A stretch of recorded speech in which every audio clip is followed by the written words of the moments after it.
কথাটা বোঝা গেছে কৃষ্ণ প্রেমের।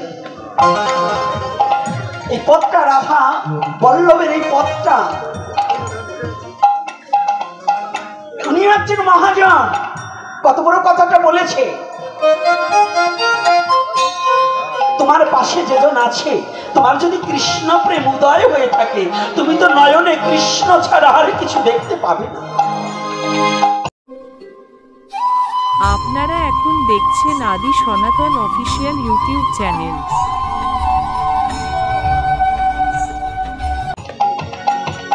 তাহলে তোমার শত্রুও নেই, মিত্রও নেই, সাধু।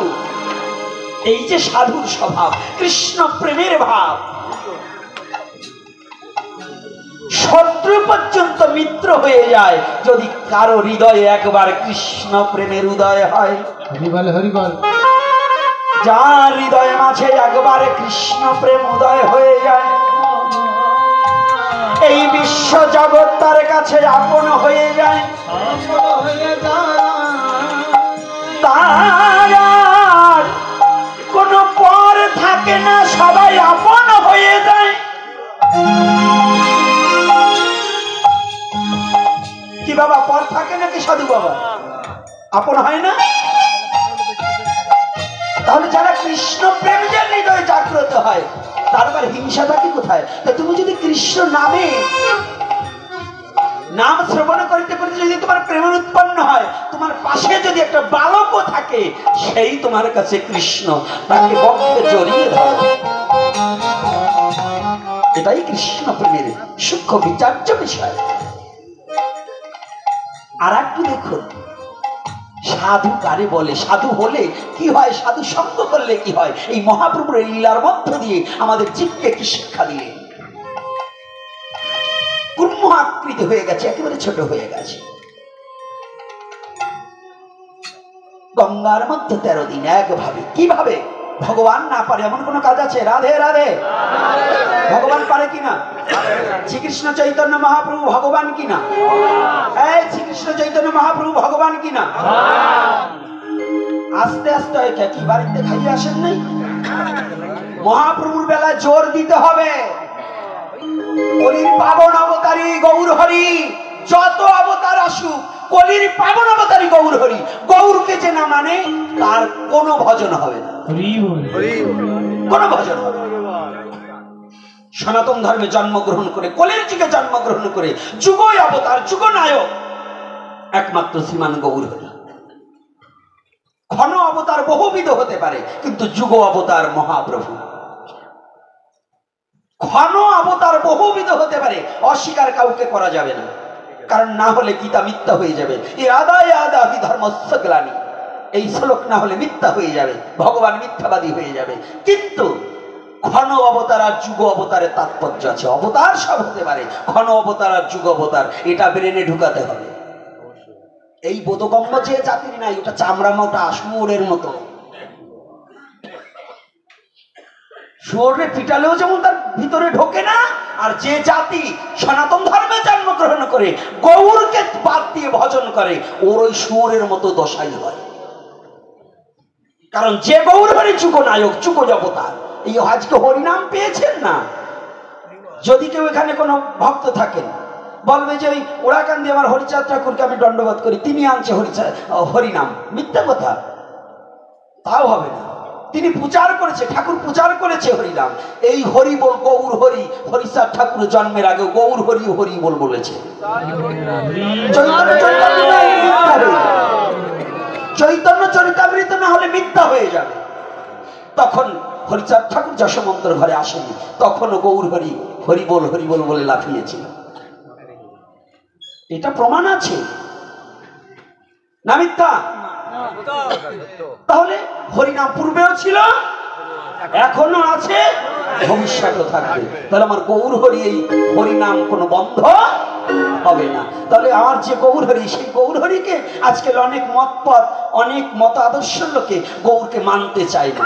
আমি ভাবতে লজ্জা হয়, ওরা কি সত্যি সনাতনী না ওই বিদেশি ক্রোশ? তাই আমার চিন্তা, ওরা বোধহয় ওই হাইব্রিড জাতের কোনো কিছু হবে। যারা সনাতন ধর্মে জন্মগ্রহণ করে যুগনায়ক গৌরহরিকে অস্বীকার করে ওরা নিশ্চয়ই একেবারে খাঁটি। আমি বলবো না, আপনারা বলেন, তাই না? কি বলবো না বলবো? কষ্ট পাচ্ছেন বাবা? আরে এই 7 দিন ওই যে সাইতেন বাড়ি পাঠ শুনছেন, আর আজকে ওনারা হলো পাঠক, আমি হলো ঘটক, কিছু ঘটাই দিই। আমি পাঠক। বাংলাদেশে মহাপ্রভু আমারে পাঠাইছে বকাবকি করার জন্য, একটু না বকলে হচ্ছে, এই জন্য বকাবকি করেছে। কষ্ট হয় সনাতনী জাতির প্রতি, তাকালে পরে কষ্ট হয়, খুব দুঃখ হয়, খুব যন্ত্রণা হয়। বিশেষ করে আমার দুঃখ হয় যে সনাতন ধর্মে কি দিল, আর এই সনাতন জাতির ছেলে মেয়ে কি না পেয়ে এরা ধর্মান্তরিত হয়ে যায়। মাঝে মাঝে ফেসবুকে আপনাদের এই অঞ্চলে এই যে কয়েকদিন আগে একটা ঘটনা, কোটালীপাড়ায় এই সনাতনী জাতি এত বড় দুর্বল পার্টি হয়েছে কেন, কাপুরুষ হয়েছে কেন? কত বড় কাপুরুষ দেখলাম ফেসবুকে, ওর বাবা বসে রয়েছে, ওর মা বসে রয়েছে, মেয়েটার ছেলেটা হাত ধরা নিয়ে যাচ্ছে, ওখানে ভিন ধর্ম লোক আরো আসছে। ঘরে ঢোকার সাহস পেল কি করে? বটিটা কুপিয়ে হাত কেটে ফেলে দিতে হবে। আমার ঘরের নারীকে হাত ধরার সাহস পেল, আমার ঘরের নারীকে হাত ধরে টেনে নেওয়ার আগে আমার মৃত্যু হবে না, ওর হাত কেটে বের করে রেখে দিতে হবে। এত বড় সাহস কোথা থেকে পায়? এটা ওই মেয়ের দোষ না, ওই ছেলের দোষ না, ওটা মেন গাধা হচ্ছে ওর মা বাবা। ছেলে মেয়ে জন্ম দিতে পারো, তার কর্ম শিখাতে পারবে না, তো জন্ম দাও কেন? যে সনাতন ধর্মে জন্মগ্রহণ করে তার সন্তানকে সনাতনী আচরণ শিক্ষা না দিতে পারে, তার সন্তান জন্ম দেওয়া আর বিড়াল কুকুরের সন্তান জন্ম দেওয়া একই হয়। সন্তান জন্ম দিতে হলে আগে সনাতনী আচরণ শিক্ষা দিতে হবে, গর্ভ থেকে শুরু করতে হবে। আপনার সন্তানকে গর্ভ থেকে সনাতনী আচরণ শিক্ষা দিতে হবে। যদি এটা না পারেন, আপনার সন্তান জন্ম দেওয়ার দরকার নেই, জন্ম দেবেন না। সরকার অনেক পদ্ধতি বের করছে, ইনজেকশন বের করেছে, ওইগুলো নারী পুরুষ সবগুলো ব্যবহার করবে যদি সন্তান মানুষ না তৈরি করতে পারে। গর্ভ থেকে সন্তানকে শিক্ষা দিতে হবে। গর্ভ থেকে কি? সনাতনী আচরণ। সনাতনী নারীরা আজকাল সনাতনী শিক্ষা ভুলে গেছে। গর্ভে সন্তান আসার সাথে সাথে গীতা ভাগবত শ্রবণ করতে হবে। যে শিক্ষিত মা তার অধ্যয়ন করতে হবে। শিক্ষিত বাবা হলে তার প্রতিদিন তার স্ত্রীর কাছে বসে হরি কথা বলতে হবে। মাংস খাওয়া বন্ধ করান, স্বাদ ভক্ষণে মৎস্য দেওয়া বন্ধ করুন। এই এখন উঠানামা কেন? এখন একটা মা উঠবে না, আর এখন ব্রেনটা একটু অন্যরকম আছে। হরি কথা বলবো পরে, আগে এগুলো না বলে ছাড়বো না। কি কষ্ট পাচ্ছেন নাকি? ভাবেন নাকি গোসাইয়ের কথা বলে কেন? এটা গর্ভ থেকে শুরু করবেন সনাতনী আচরণ শিক্ষা, না হলে ভাগবত দিয়ে লাভ নেই, নাম দিয়ে কোনো লাভ নেই। যে বাড়িতে নাম হচ্ছে, এই বাড়ি যদি মুরগি পোষা হয়, এই বাড়ি যদি বিবাহতে পশু হত্যা হয়, এই বাড়িতে নামযজ্ঞ দেওয়া না দেওয়া সমান কথা। যে বাড়িতে মহানাম পবিত্র হবে, এই বাড়িতে কোনো বিবাহতে কোনো পশু হত্যা করা বৈধ নয়, কারণ এটা বৃন্দাবন ধাম। আর এই বৃন্দাবনে পশু হত্যা করা মানে কি আপনার অপরাধ টেনে আনা।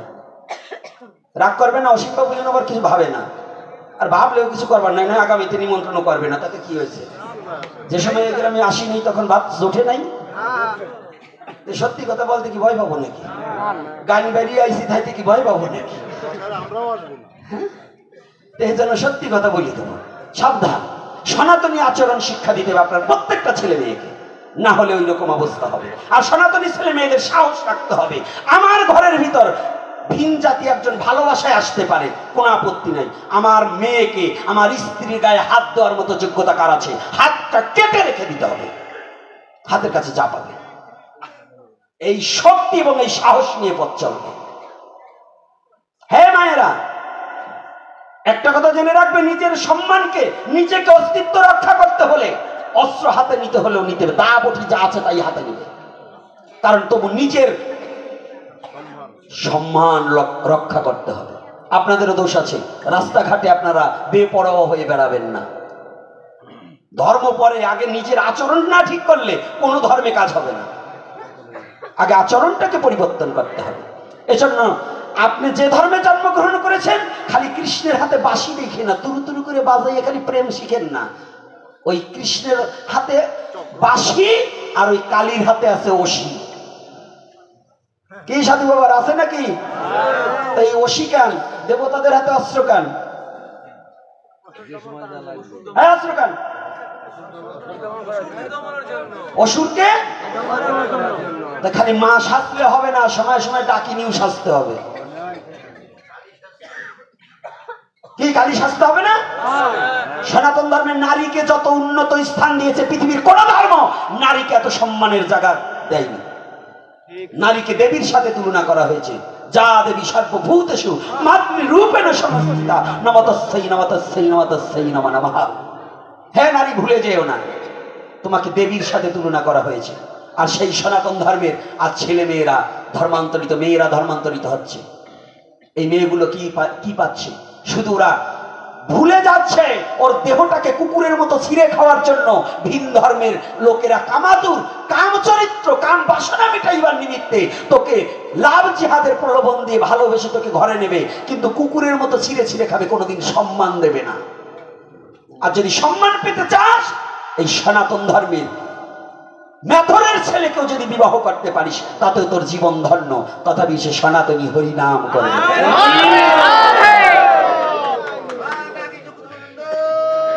তবু সে সনাতনী।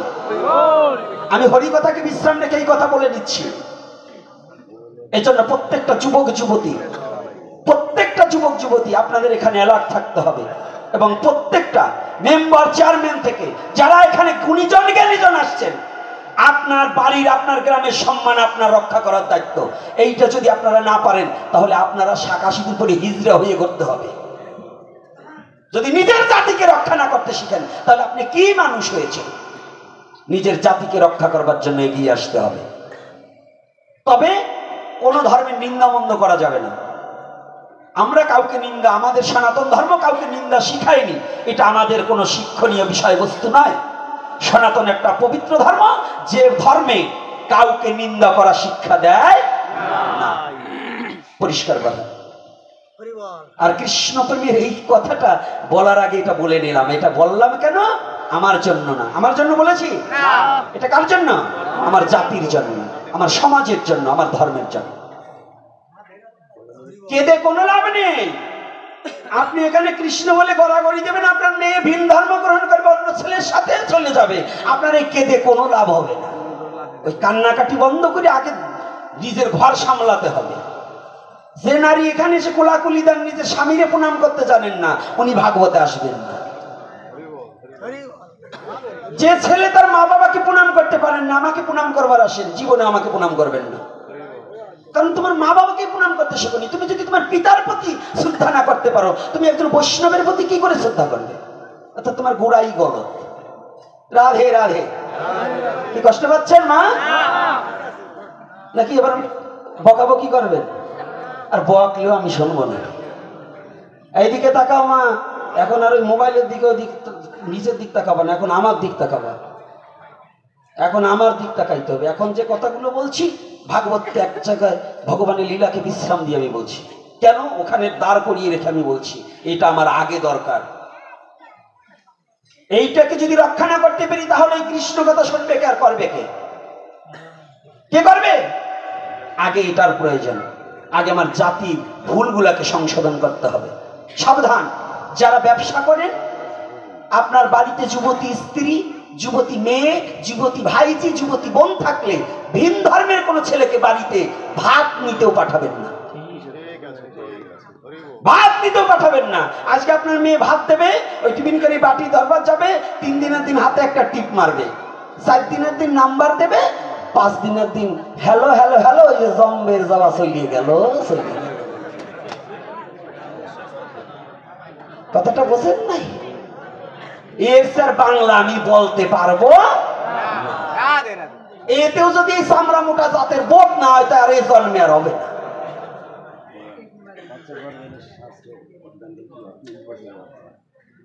কথাটা কি? রাধে রাধে। যাক, এইবার আমার আবার একটু ভগবানের কাছে যাই, আবার তারপরে আপনাকে পাড়ায় আবার যাবার ভয় নাই। তাহলে গর্ভ থেকে ধর্ম শিক্ষা দিতে হবে। তাহলে কোথা থেকে সাত ভক্ষণের কথা বলছি না? সনাতন ধর্মে একটা বাচ্চা নেওয়ার দিনক্ষণ পর্যন্ত আছে, আছে কিনা? পঞ্জিকায় কি আছে? পঞ্জিকায় কি আছে? গর্ভধারণ বিধি আছে কিনা? হ্যাঁ সাধুরা, পাবলিকে নয় না জানে, সাধুরা জানেন না? জানবো কি করে? সে কয়টা ওর কাম আগে হয়, তুই যাইয়ে লাভ কি? এই জন্য যুব সমাজ যাগো হয় নাই, যাগো গাছেও ধরে নাই, তলায়ও পড়ে নাই, ওইগুলো একটু ধর্ম জানো যাতে অমানুষ না হয়। যে কয়টার জাত আবার গেছে, ওই যে বুড়ি একটা আইছে হরি কথাও শোনে না, ও খালি চুলকে চুলকি করে, বুঝলেন নাই? কারণ ওকাই ও আসলে লাভ কি? আমার কাছেও ধরবে না, তলায়ও পড়বে না, আমি কি ভয় পাই? এই জন্য বুড়ো কয়টারে বলি না, তোমরা যারা যুব সমাজ আছো, তোমাদের একান্ত প্রয়োজন আছে হরিকথা শ্রবণ করে ভবিষ্যৎ প্রজন্ম যেন আমাদের গোবিন্দ ভক্ত হয়, কৃষ্ণ ভক্ত হয়, হরি ভক্ত, গৌর ভক্ত, যে যার ভক্ত হোক, ভক্ত হোক, বিভক্ত না হয়, ভক্ত হোক, বিভক্ত না হোক। কে মতুয়া, কে কৃষ্ণ ভক্ত, কে শৈব, ওটা আমার পরে। আমার একটাই সংগ্রাম, আমরা সনাতনী, আগে সনাতন রক্ষা করো, তারপরে ভাগ ঠাক পরে হয়ে। কি কষ্ট পাচ্ছেন নাকি কর্তারা? প্রয়োজন নাই না? আছে তো? ওরে বাবা, শক্তি কি কয় আছে। এইবার বুঝবেন। এইবার আসুন আমরা আর একটু যাই। মধুর কৃষ্ণ কথায় অমৃত লহরী, প্রেমানন্দে ভক্তগণ বল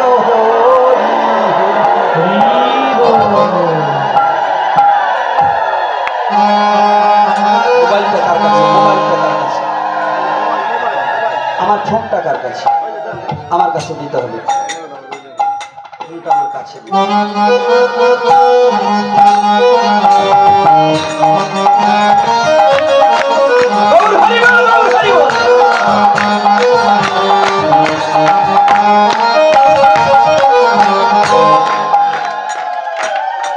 গৌর হরি কুম্ভ আকৃতি হয়ে গেছে, হাত পা গুটিয়ে নিয়ে বসে আছেন। কতদিন?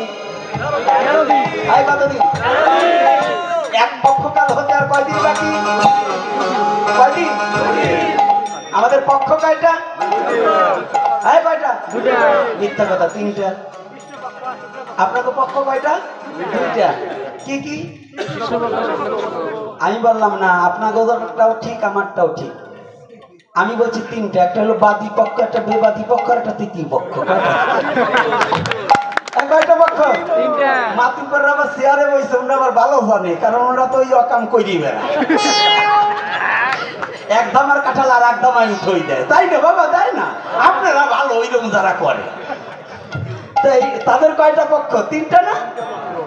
আর ভজনে কয়টা পক্ষ? একটা ভক্ত পক্ষ, একটা অসুর পক্ষ। কয়টা? আর তিথিতে দুটো পক্ষ, একটা কৃষ্ণ পক্ষ, একটা শুক্ল পক্ষ। বুঝতেন কায়দা? হ্যাঁ। একটা সন্তান কয় পক্ষে জন্ম দেয়?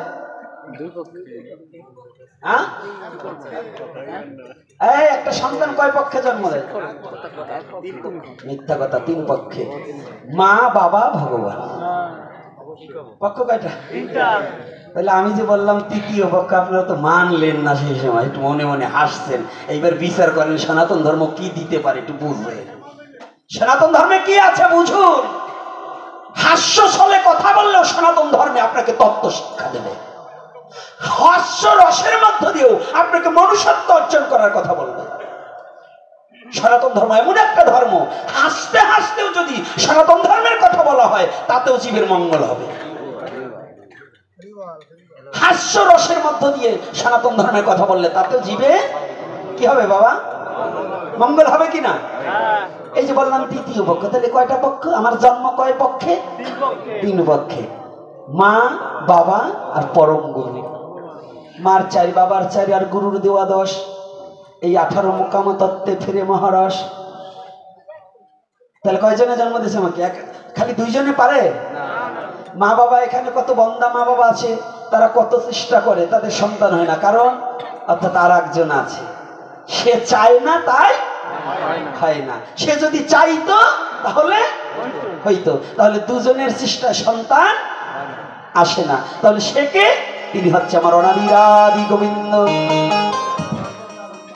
তিনি কে? গোবিন্দ। তাই আমার আজকে ভগবান গৌর হরি তিনি কুম্ভ আকৃতি হয়ে বসে আছে। মাত্র আর 2 দিন বাকি। এদিকে সমস্ত ভক্তগণ পাগল হয়ে গেছে, গৌরকে কোথাও পাওয়া যায় না। যারা আমার গৌরকে ভালোবেসেছে, যারা গৌর চরণে দেহ মনে সুপে দিয়েছে, যারা গৌর বিনে কিছু জানে না, যারা গৌর বিনে কিছু বোঝে না, আজ গৌরীদাস পণ্ডিত শাহ মুকুন্দ সবাই পাগল পাড়া হয়েছে গৌর বিপানে। অভিরাম ঠাকুর আজ নয়নের জলে বক্ষ প্লাবিত করছে। গৌর হে,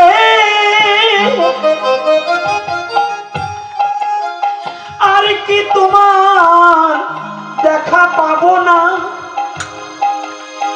আর কি জীবনে তোমার সঙ্গ পাবো না। গৌর হরি একটিবার দেখা দাও, দেখা দাও। কোথায় গেলে তোমার দেখা পাবো, দেখা পাবো। কোথায় গিয়ে পুরা প্রাণে চুরাইব, চুরাইব। তুমি বিনে আমাদের আর কে বা আছে।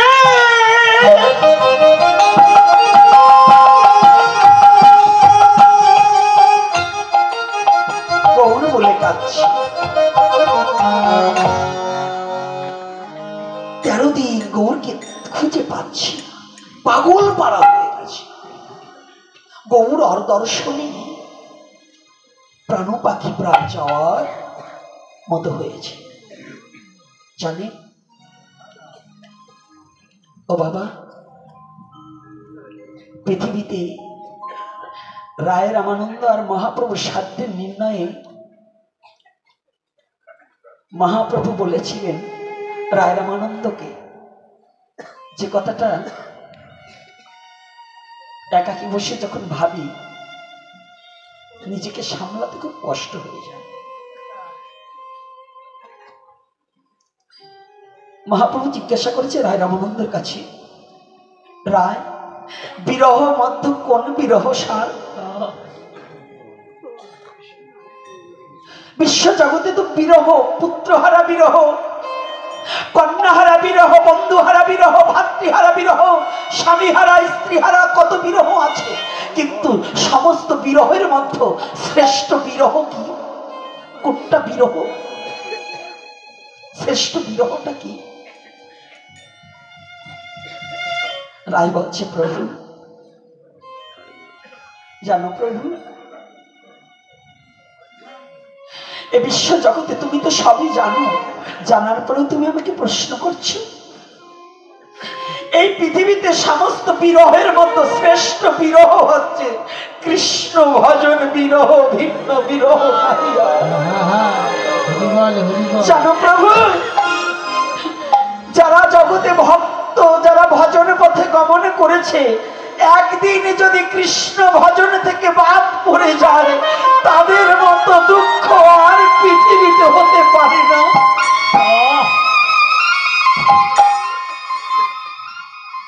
জানো প্রভু, এ বিশ্ব জগতে যারা চিরজন্মের মতো ভগবানকে ভালোবেসেছে, পৃথিবীর সব ভুলে যেতে পারে, কিন্তু ভগবানকে ভোলা যায় না।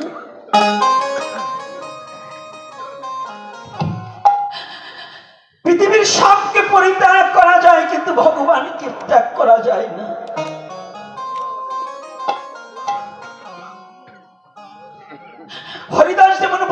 গৌরহরিকে গৌরহরি বলেছিল, হরিদাস তুমি তো আমার কাছে কিছু চেয়ে নিলে না, তুমি তো সারা জীবন ভরে কত যন্ত্রণা সহ্য করলে, কত ঘাত প্রতিঘাতের মধ্য দিয়ে হরিনাম প্রচার করলে, তুমি তো কোনোদিন আমার কাছে কিছু চাওনি বাবা। বলেছে গৌরহরি এ জগতে বলো আমি তোমার কাছে আর কি চাইব? আমার মতো নরকের কীট যে তোমার যুগল চরণ পেয়েছি, তোমার চরণ পেয়েছি, এর চেয়ে আর জগতে আমার কি পাবার আছে? জানো প্রভু, সমস্ত ব্যথা ভুলে গিয়েছি, কোনো ব্যথা আমার মনে নেই, শুধু একমাত্র তোমার দুখানা রাঙা চরণ দর্শন করার সাথে সাথে আমি সব ভুলে গিয়েছি।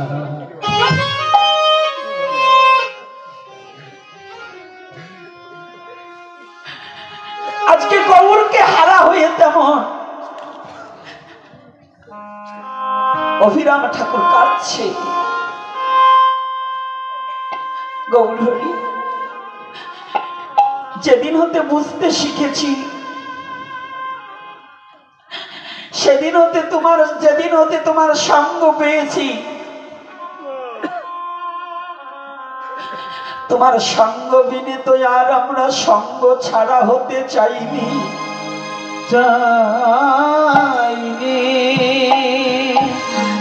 আজ কোন অপরাধে তোমার চরণ ছাড়া করে রেখেছ, চরণ ছাড়া রেখেছ, আর কি কোনদিন তোমার চরণে পাবো না? চরণ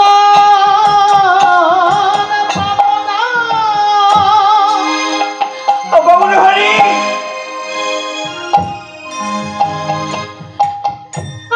যেদিন হতে তোমার চরণ দর্শন করেছিলাম, ভেবেছিলাম একমাত্র এতদিন পরে প্রাণ জুড়াইবার একটা জায়গা পেয়েছি, আজকে তাও হারা হয়ে গেল।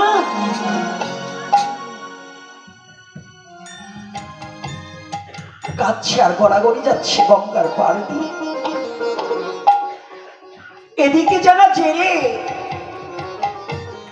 এক জেলে, আগের দিনে জেলেরা কিন্তু গভীর রজনীতে গভীর রাতে জাল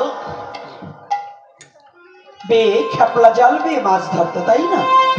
এক জেলে অনেকদিন কোনো মাছ টাছ পাচ্ছে না, সংসারটা খুব কষ্টে চলছে।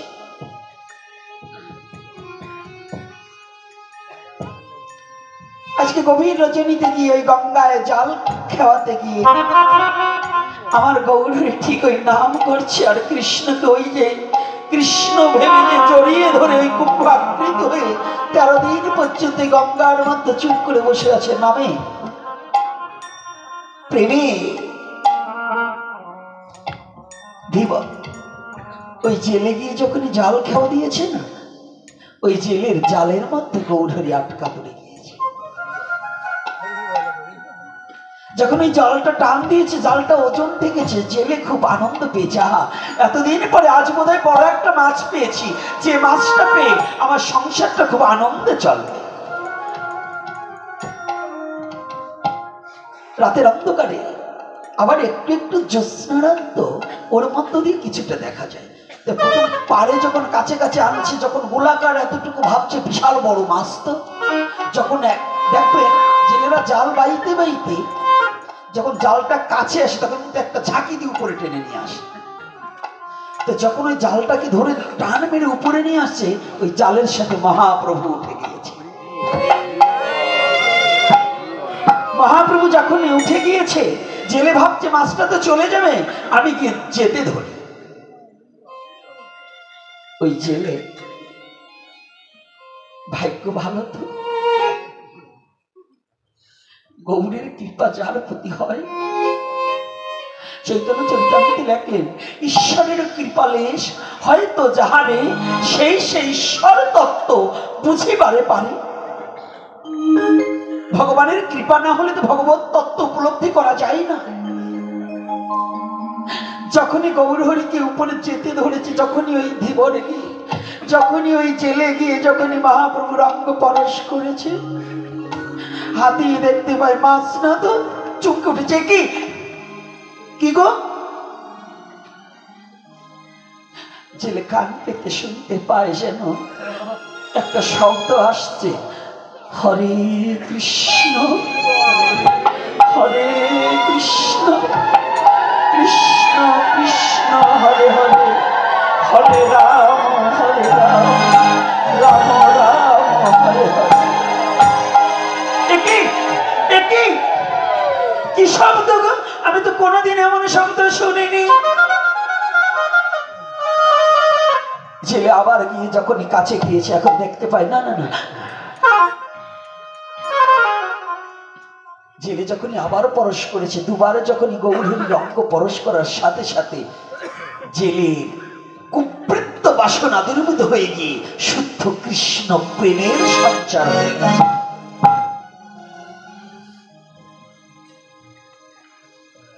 জেলে জাল ফেলে দিয়ে কৃষ্ণ প্রেমে যখন জাগ্রত হয়েছে, জেলে হরি বলে বাহু তুলে নৃত্য করছে, আমি পেয়েছি রে মধুর হরিনা, পেয়েছি রে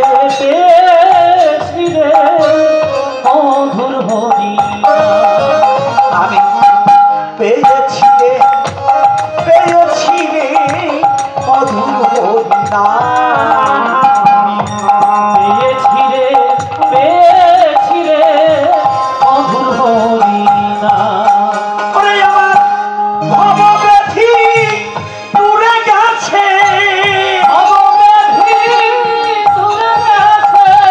ভবব্যাধি দূরে গেছে, পেয়েছি রে প্রাণহারা, পেয়েছি রে রাধে।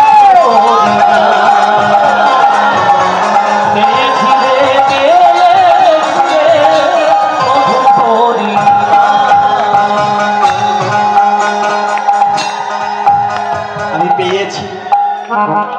নাচছে, নাচতে নাচতে যাচ্ছে আর হরিনাম করছে।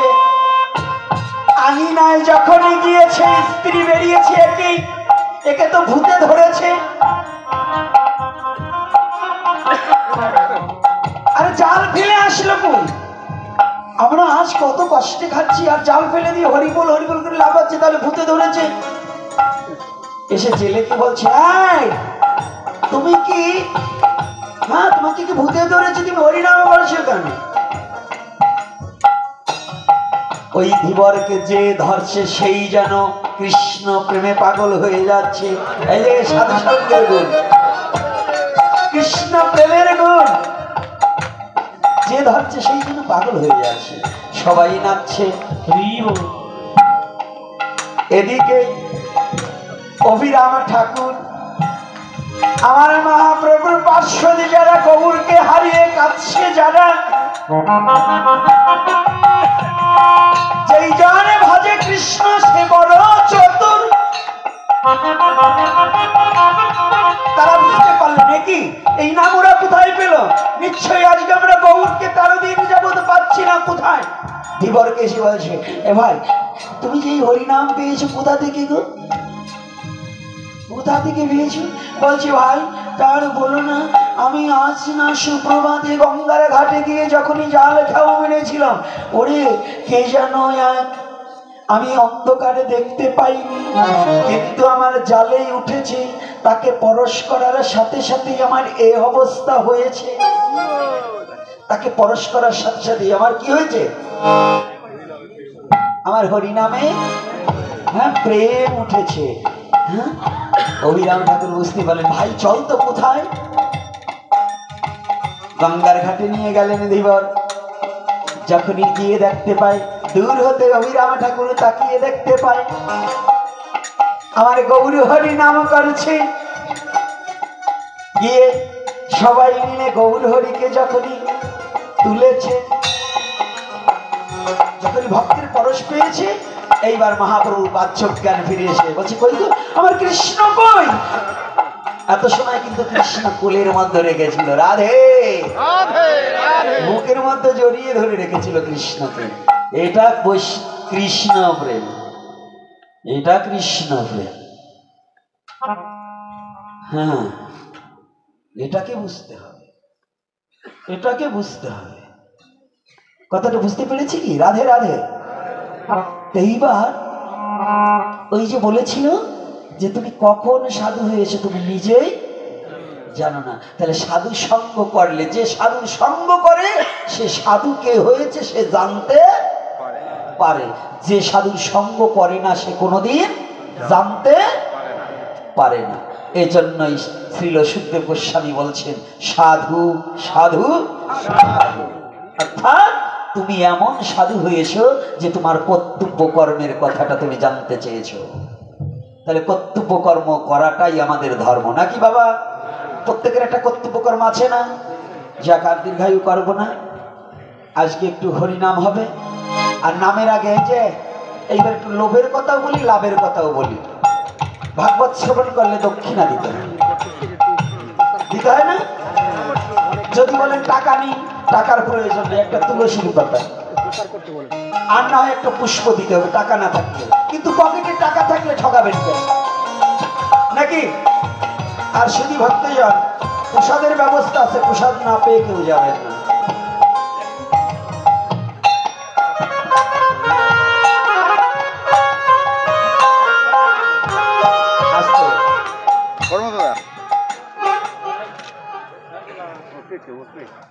আমি আগে ব্যাপারটা বুঝতে হবে, তারপরে আমি আগেই দিয়ে দেবো না।